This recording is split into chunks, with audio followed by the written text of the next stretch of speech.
ஆதி சதுர்வேதங்கள் ஓதும் பரஞ்சோதியே எங்கள் அச்சனார் கோவில் அரசே.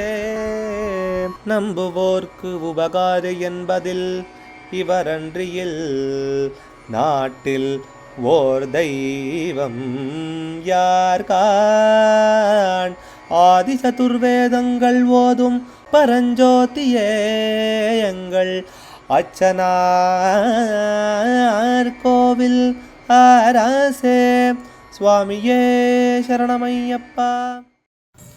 அச்சங்கோவில் அரசே சரணமையப்பா. பகவானுடைய 245வது நாமா திருப்பெயர் மிருடாய நமஹா. மிருடனுக்கு நமஸ்காரம். இந்த உலகத்தை காப்பாற்றுற சத்வகுண சிவமூர்த்திக்கு மிருடன்னு பெயர். மிருடனுடைய பத்னி தேவி மிருடானி. மிருடன்னு சொல்லி சொன்னால் ஹிதமளிப்பவன், ஆனந்தமளிப்பவன் பேர், சந்தோஷத்தை கொடுப்பவன் பெயர். பகுல ரஜசே விஸ்வோத்பத்தௌ பவாய நமோ நமः. பிரபல தமசே தத் சம்ஹாரே ஹராய நமோ நமः. ஜன சுககிருத்தே சத்வோத்ரிக்தௌ மிருடாய நமோ நமः. பிரம்மஹசி பதே நிஸ்திரைகுண்யே சிவாய நமோ நமः.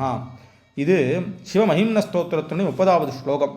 ரஜோகுணம் அப்படிங்கிறத அதிகரித்து கொண்டு பிரபஞ்சத்தை படைக்கும் போது அந்த சுவாமிக்கு பிரம்ம ரூபியாக இருக்கிறவனுக்கு பவன்னு பெயர். அவரை திருப்பி திருப்பி நமஸ்காரம் பண்ணுறேன். தமோகுணத்தை கை கொண்டு பிரபஞ்சத்தை சம்ஹாரம் செய்கிற ஹரன், ருத்ர ரூபத்தில் இருக்கிற பரமேஸ்வரனுக்கு ஹரன்னு பெயர். அவரை திரும்ப திரும்ப நமஸ்காரம் செய்கிறேன்.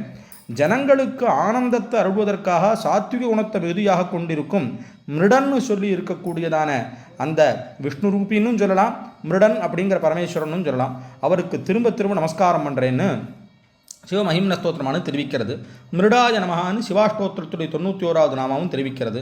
மிருடன் அப்படின்னு சொல்லி சொன்னால் ஆனந்தத்தை கொடுப்பவன்னு பெயர். அப்படி இருக்கிற சுவாமிக்கு நமஸ்காரம் இந்த நாமாவானு தெரிவிக்கிறது. அச்சங்கோவில் அரசே சரணமையப்பா. அச்சனார்